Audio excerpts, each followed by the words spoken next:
Hello. Alors, bon, aujourd'hui je suis avec Emeric pour présenter du coup le X-Mid de chez Hobbytech. Ouais, salut. Et bah oui, le X-Mid qui est arrivé la semaine dernière et qu'on a eu l'occasion de déjà essayer sur notre piste. Donc ça c'est cool parce qu'on va pouvoir vous faire un retour avec quand même quasiment 200 minutes de roulage. Donc voilà, c'est parti. Bon. Alors du coup, bon, c'est une voiture qui a l'air plutôt bien née malgré tout, malgré ce qu'on peut dire de Hobbytech.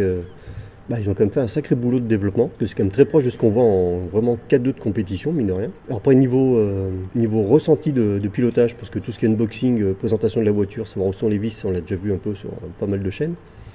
Mais vraiment le ressenti de pilotage sur Terre. Alors, qu'est-ce que ça donne? Eh ben ça donne que évidemment sur Terre c'est moins facile qu'un 4x4, parce que le 4x4 quand ça part on met gaz et puis ça remet tout droit et ça rattrape le coup. Là il faut être quand même plus fin sur les gaz. Mais c'est hyper formateur et puis c'est quand même pas non plus c'est pas le bagne non plus quoi, hein. La voiture il suffit d'être plus doux sur les gaz et puis on la contrôle quand même relativement bien, malgré que notre piste commence à se glacer, donc c'est vraiment du carrelage et on s'en sort quand même pas mal, hein. On fait à peu près 3 secondes de plus sur le tour par rapport au 4x4. Et là du coup elle a encore les réglages complètement d'origine ou il y a déjà eu des petites modifs? Alors tous les réglages de train c'est tout d'origine, j'ai juste en fait d'origine, donc il y a la radio comme ça, avec le cerveau 9 kg low profile. Et comme j'ai l'habitude d'avoir ma radio connect et puis un cerveau plus rapide, et ben j'ai changé le cerveau et la radio. Pour une histoire d'habitude, après un débutant qui a jamais fait, qui va commencer avec ça, ça lui ira très bien. Après moi j'ai le cerveau, les vieux cerveaux connect 12 kg, et puis la X9S qu'on présente plus, qui va super bien. Voilà. Et au niveau réglage châssis, du coup, il y a... Réglage châssis, j'ai juste modifié le différentiel arrière, qui a de la graisse à l'intérieur, et donc j'ai mis de l'huile 3000. Je pense qu'il faudrait assouplir même encore un peu. Mais là, comme ça, c'est déjà largement roulable, hein. Les suspensions, j'ai pas touché. Les réglages les tirants des trains, elle n'est pas inversée, j'ai pas touché. Et les pneus, c'est encore ceux d'origine, donc ouais. 200 minutes de roulage à peu près, et à l'avant, ça n'a pas bougé d'un poil. Et derrière, ça commence à s'user un peu, mais bon, évidemment, les pneus qui ne s'usent pas, ça marche pas. Voilà. Bon, pour que ça accroche, il faut que ça se bouffe.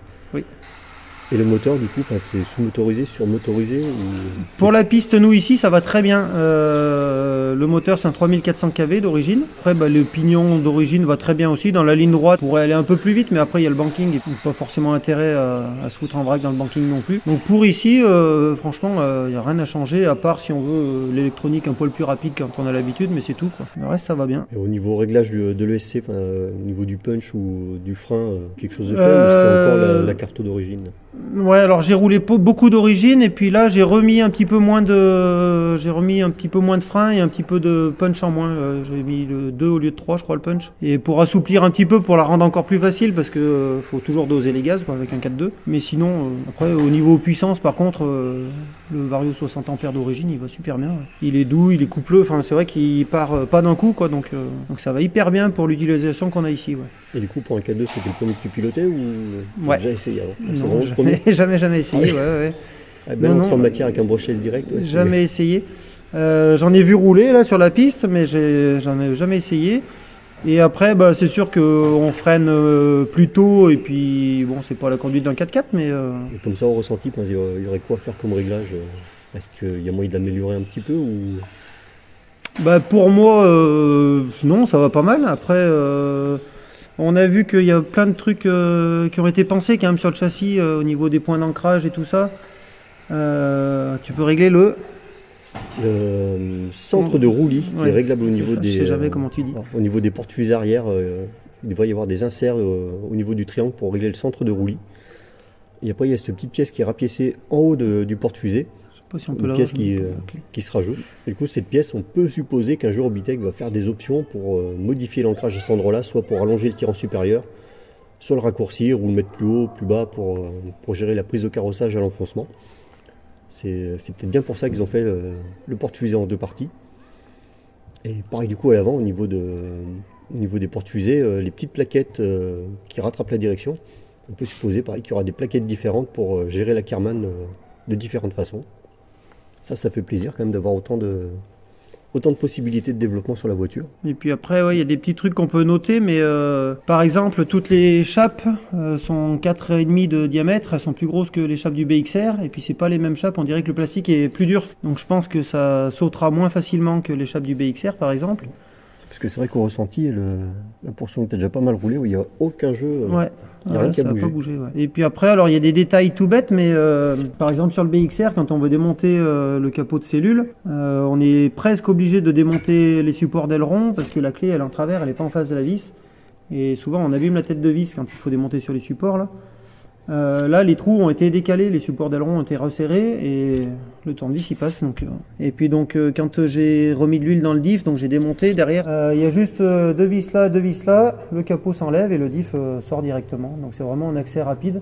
Et puis un truc qui est sympa aussi, et puis donc hier on était à Charmes et puis à la Charme Cup il y avait beaucoup de compétiteurs 8e qui attendaient de voir aussi à quoi ça ressemblait. Il y en a beaucoup qui ont aimé la fixation de batterie avec le petit levier comme ça là, de chaque côté. C'est vrai que c'est bien pratique, la batterie elle est bien calée.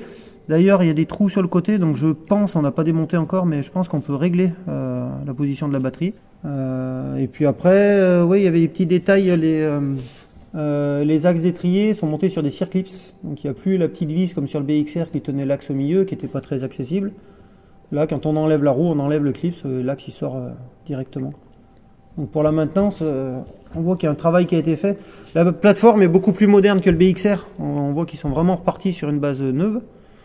Et bah du coup, voilà quoi, le BXR a pris un coup de vieux avec les sorties de celui-là. Du coup, en fait, le seul point commun qu'il pourrait y avoir avec le BXR, apparemment, c'est les amortisseurs. Et les pignons à l'intérieur du diff. Après, le reste, je pense que tous les triangles sont pas pareils, le châssis c'est pas le même. Non, le reste c'est tout des pièces nouvelles, ouais. Ouais, 4.2 oblige. Ouais. Mais du coup, les pignons, au niveau des satellites et des planétaires, c'est comme sur le BXR, il n'y en a que 2 ou... Non, il y en a 4. Ouais. Il y a directement 4 satellites. Ouais. Ouais, en 4.2, c'est quand même préférable pour bah, encaisser du coup la motricité. Oui. Et oui, comme c'est que ça qui tourne. Ouais. Et oui, il y a aussi autre chose qui est intéressant, c'est qu'ils ont d'origine réglage du drop à l'arrière et à l'avant, donc il est pris sur le plastique de la cellule, mais il y a aussi le réglage du drop et les vis sont déjà en place. En plus de la BXR Winter Race, du coup, il va falloir faire une X-Speed Winter Race ou Summer Race, Spring Race. Ouais, Endurace aussi. Bah après, alors oui, ici quand même, il y a un truc qui est pas mal, c'est qu'avec la BXR, moi j'ai des accus de 6000, je roule un quart d'heure. Là, celle-là, tu roules 50 minutes avec les mêmes accus. Donc ça consomme vraiment rien. Ça chauffe pas, enfin vraiment aucun problème. L'autre soir, j'ai fait une session 30 minutes d'affilée, là, tout était froid, impeccable. Donc on peut imaginer, avec une voiture comme ça, faire des courses d'endurance, évidemment. Du coup, à prix égal par rapport au BXR RTR, est-ce que c'est une voiture qui peut être avantageuse pour un débutant ou pas, au niveau technique de pilotage? Je pense quand même qu'un débutant qui attaque avec un 4x4, c'est plus facile au niveau pilotage. Après, le 4.2, bah, comme il y a toute la transmission d'avant, enfin de la transmission avant qui n'y est plus, bah, au coût d'entretien, c'est une voiture qui coûtera moins cher à faire rouler. Mais le BXR, ça reste un 4x4 et un 4x4 sur la terre, ça va quand même plus vite, quoi. C'est sûr que sur la terre, le 4x4 va plus vite. Mais bon, après, on n'a pas encore fait évoluer celle-là autant qu'on avait bidouillé le BXR. Donc. Bah, du coup, voilà pour cette présentation du X-Mid avec quelqu'un qui l'a déjà bien pratiqué, parce que bon, 200 minutes de roulage déjà, c'est vraiment exceptionnel pour une voiture qui vient de sortir. Donc là, voilà, on a un vrai compte rendu, un vrai ressenti d'un utilisateur aguerri, on va dire. Et rien cassé. Et rien cassé en plus. Voilà. Bon, et ben voilà pour cette petite présentation. Et puis ben à bientôt pour une prochaine présentation de véhicule ou du roulage, ou on verra ce qu'on fait. Voilà. Au revoir.